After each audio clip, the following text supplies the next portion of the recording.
Ayan, mga kada, nakita nyo po ba ang mga coins na ito? Alam nyo bang ang nag-design nitong mga US coins na ito ay kababayan natin? Siya lang naman po ang first Filipino and first Asian US mint coin designer. Kaya naman sabay-sabay po tayong ma-inspire at ma-amaze sa kanyang kwento dito sa Pinoy Inspiring Amazing Stories. Tawagin na po natin si Mr. Paul Balan.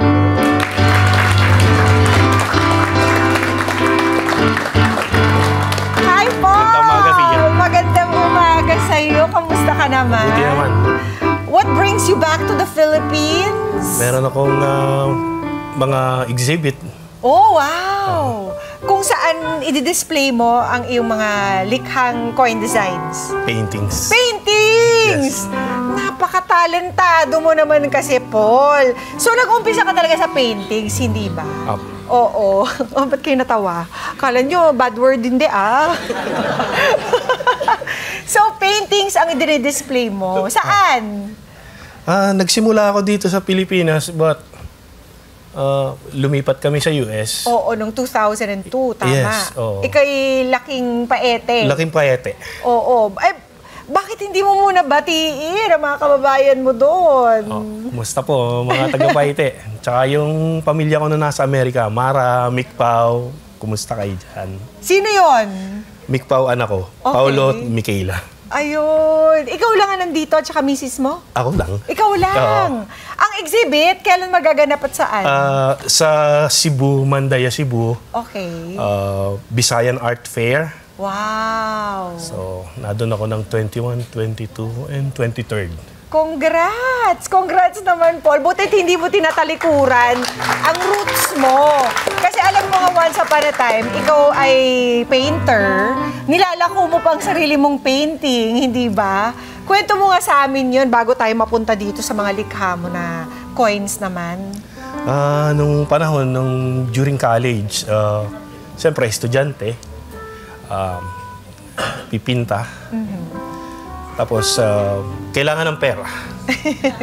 So, nangangatok ng bangko, presidente ng bangko, bilhin niyo yung painting ko, parang ganun. So, doon nagsimula. Tapos, bago ko pumunta ng United States, medyo umano na yung grupo namin eh. Okay. Ba't kailangan kong lumipat sa US para makasama ko yung wife ko? Siya ang unang nag-migrate, gano'n ba? Oo. Okay. High school enemy ko siya. Hindi siya ang girlfriend ko. Pero nung umuwi siya, doon ko siya niligawan. And then, ang kasunod na ay nagpakasal kami. Oh. So, ano kayo dati? Love-hate relationship. Oo. Na nauwi na sa love. Oo. Yes. At doon na nanirahan sa States? Doon na, oh yes. Oo. Eh, grabe naman kasi yung roots mo, no? Pati ang lolo mo ay isang pintor din. Opo. Sculptor. Sculptor. Ang paete ang aking unang naging eskwelahan ng sining. Oo. Diyan ako maraming So, doon ka natutunan. namulat kay lolo? Hindi ko na siya inabot. Hindi mo na kasi siya inabot? Spanish colonial pa siya. Oo. Pero Grabe meron naman. pang isang master, yung Dionisio. Oo. Hindi ko rin siya inabot. Okay. Pero it runs in the blood siguro. Oo. Kaya mga pinsan ko, mga wood carver, yung iba naging comics illustrator. Wow. So, mga ganun. So, okay, I guess the main question is, paano ka napunta sa coin designing? Aksidente. Okay. Kasi Paano yun? nung nasa Amerika ako, yung wife ko na ano sa akin kasi yung trabaho ko ay malayo dun sa sining, sa art. Naging waiter ako sa Hilton, sa Chicago. Okay. Nagtrabaho ako sa warehouse, sa forklift operator. Wow. Anong tawag isa pa? Vendor's clerk. Oo. Naging mailman ako. Aha. So, Ano trabaho ni Mrs. nun? si Mrs. ay nasa customer relations. Okay. So, tuwing nagpiprint siya ng mga job related sa art. Okay. Ayan ang pinakamaganda. United States Mint, merong call for an artist. Ang kailangan nila ng coin designer.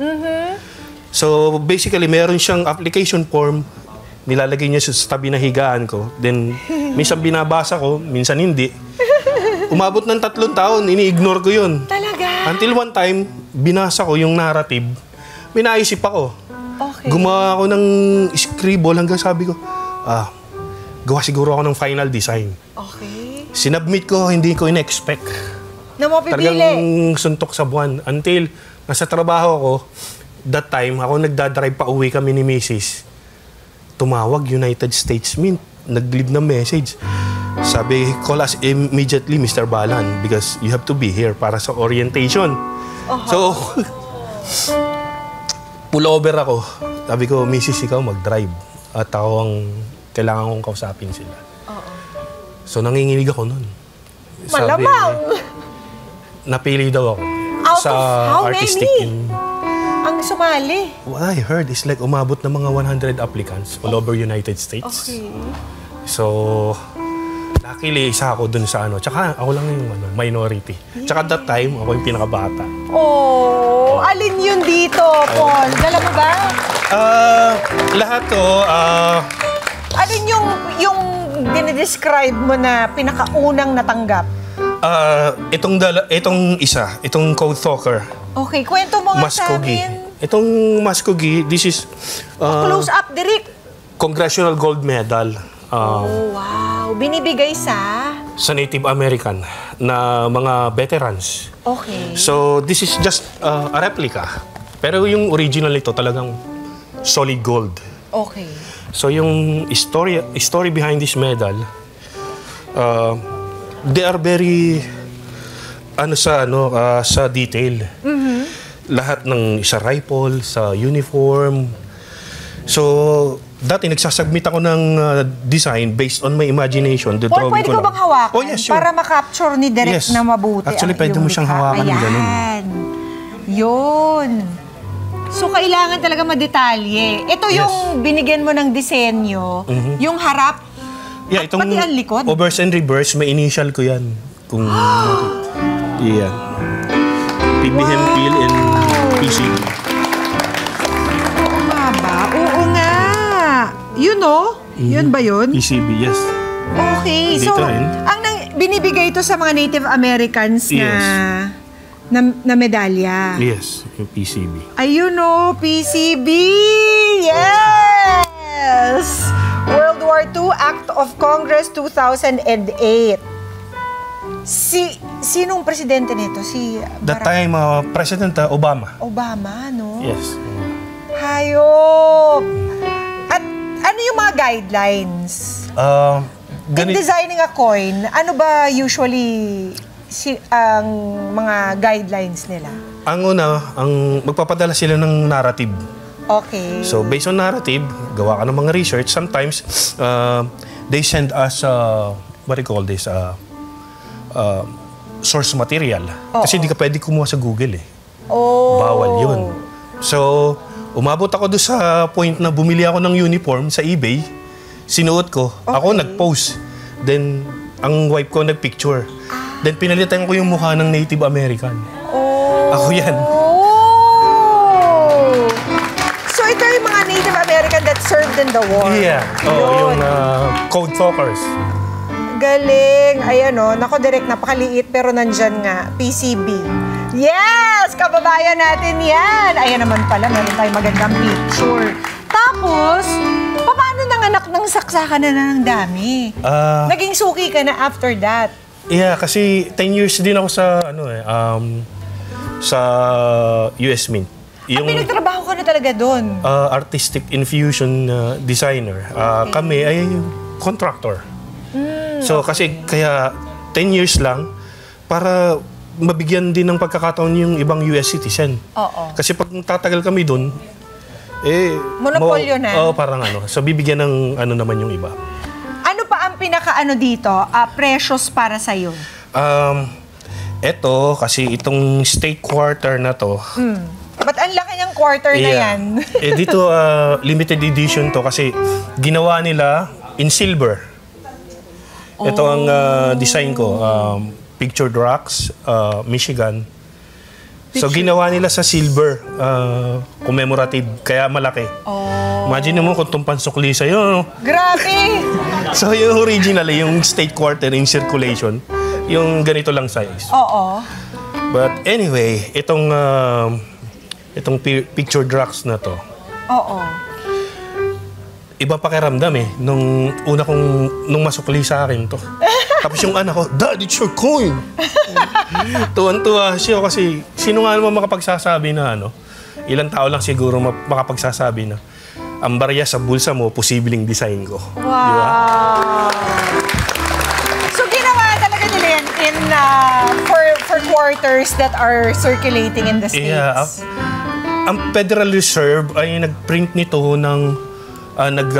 nag-release nito ng 433 million, if I'm not mistaken. Oh, wow. Ang galing. So, itong design ito, itong particular design na to. Teka, meron bang talent fee lahat to, Paul? Oh, yes. Bali, ang ginagawa nila, 19 artists kami that time. So, pag may project, siyempre, babayaran ka. Pero, hindi natin alam kung imimint nila. Kasi, you're competing with your I don't wanna use yung competition. But, namimili sila. Oo. Dumadaan sa screening yung design. Pumipili silang ng the best design. Tapos yun ang iminimint. Ngayon, let's say, ang military nagpagawa, isa sila sa magre-review, let's say, Air Force. Commission of Fine Arts. Final say, Congress. Grabe, parte ka na ng kasaysayan Yeah, sabi nga ng USA. Sabi nga nung dating director ng United States Mint, sabi nila, kayong mga designer ng coin, ng US Mint, mga presidente pinapalitan, nalilimutan, o kung sino mang mga... Pero kayo, naka-imprint yung history nyo sa Tama. Sa coin. Great. Nakatatak yung... Oo. Ano naman tong dalawang to? Ito, ang... Yan lang talaga yung mga coins na meron ako eh. Itong tatlo na in circulation to, $1. This one is New Jersey, the light of Industrial Revolution. Wow. Na tungkol kay Thomas Edison. Aha. So, ang kaibahan sa painting na malaki at saka sa coin, Oo nga. yung istorya, yung narrative, ipagsisiksikan mo yung istorya sa maliit na to. Ang hirap nun. Yeah. Iko-compress mo sa isang maliit na Ang haba, medium. haba. Yes. Diba? Ang storyang gusto nilang ipahatid. Tapos, titipirin mo yung it has to be allegorical para. Yes. Oo. Hindi katulad nung gagawa ko mural, lahat may kwento mo doon. Nakakatuwa. So, ito namang isa, General Ellie Parker, Civil War general, is also a Native American. So, anong pakiramdam, Paul? Na parte ka na ng kasaysayan. Yeah, meron akong i-share na istorya.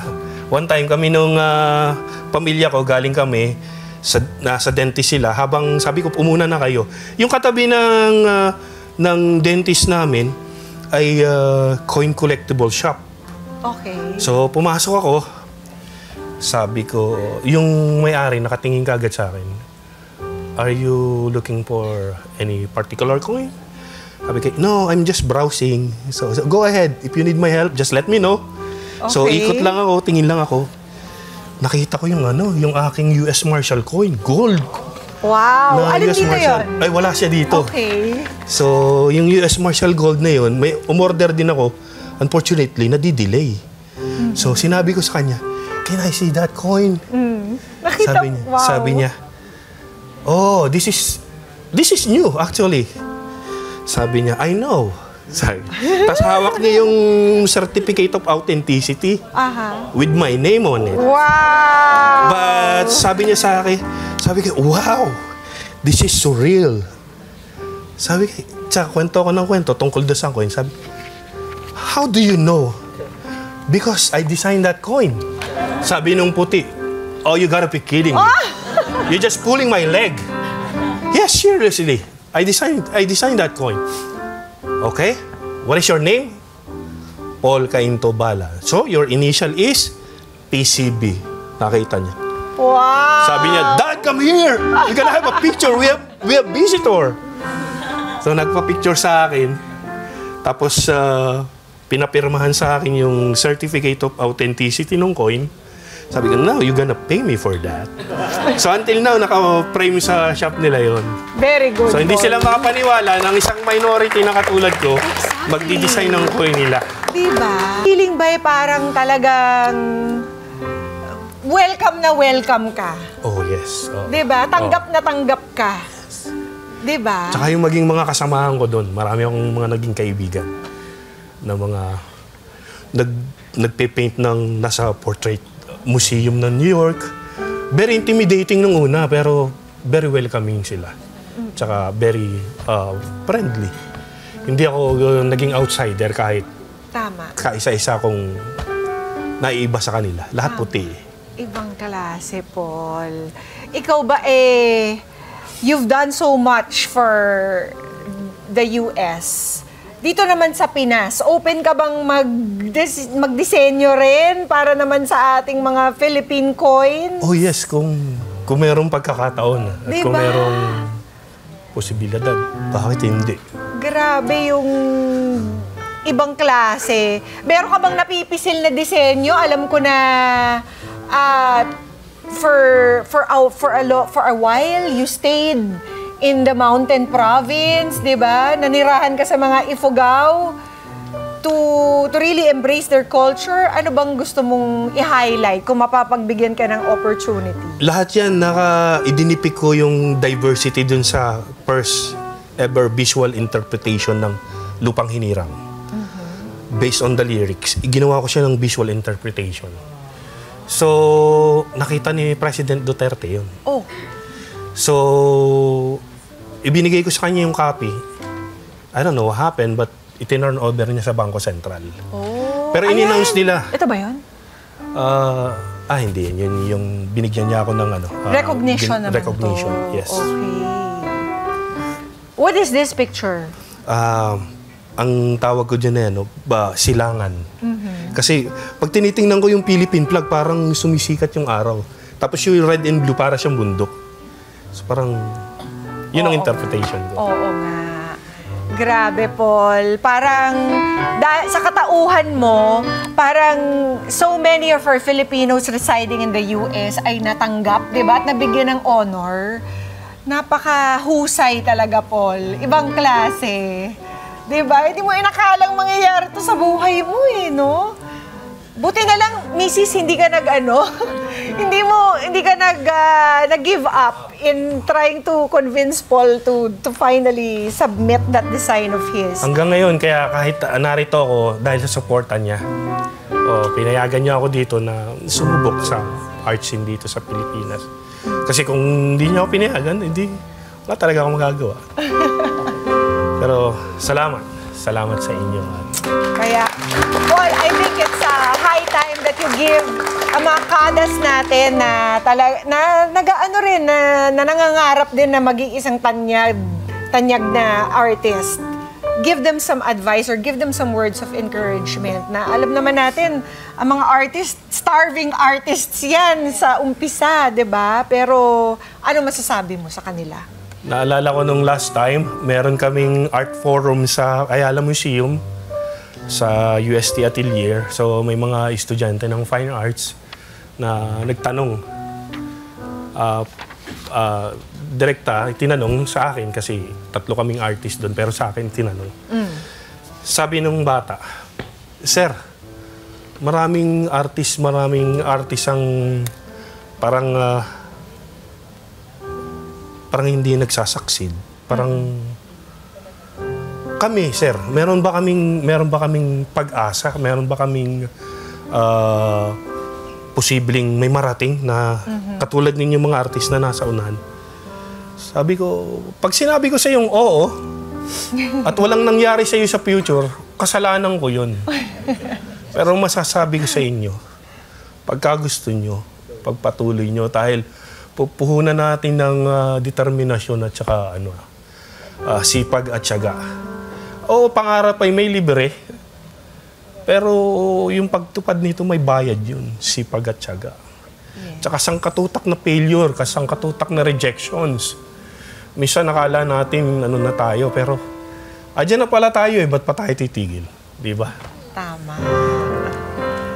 At kung hindi man, at least na-pursue mo yung passion mo, yung pagmamahal mo sa craft mo, Paul. Huwag mo tigilan, ha? Paki-remind nga ulit ang ating mga kada tungkol sa yung napipintong exhibit. I'm gonna be in Cebu sa Visayan Art Fair sa Mandawi, Cebu, 21, 22, and 23. Tsaka I'm on Facebook. Please follow. Paul Cainto Balan. Woohoo! PCB! Maraming salamat, Kala. Isang karangalan po. Alam, Maraming makilala ka. Grabe! Ibang Starstruck naman ako. Ay, ako ang na-starstruck sa'yo. Maraming salamat, Paul, for sharing your very inspiring and amazing story with us. At baka may gusto ka pang i-shout out bukod sa mga anak mo. Diyan sa Paete. UST Atelier. Nanay Fe, Marie Fe Yang. Ang mga taga-Paete. Mara, Mahal, Anak, Michaela, Paulo. Dominic Rubio, salamat. Alright. Gilbert Bautista. Mga Kanet 25, this is Pia Guanyumago. For more Kada Umaga updates, please click the subscribe button and follow us on Net25 social media pages at Net25TV and at Net25 Entertainment Facebook page. See you guys. Bye!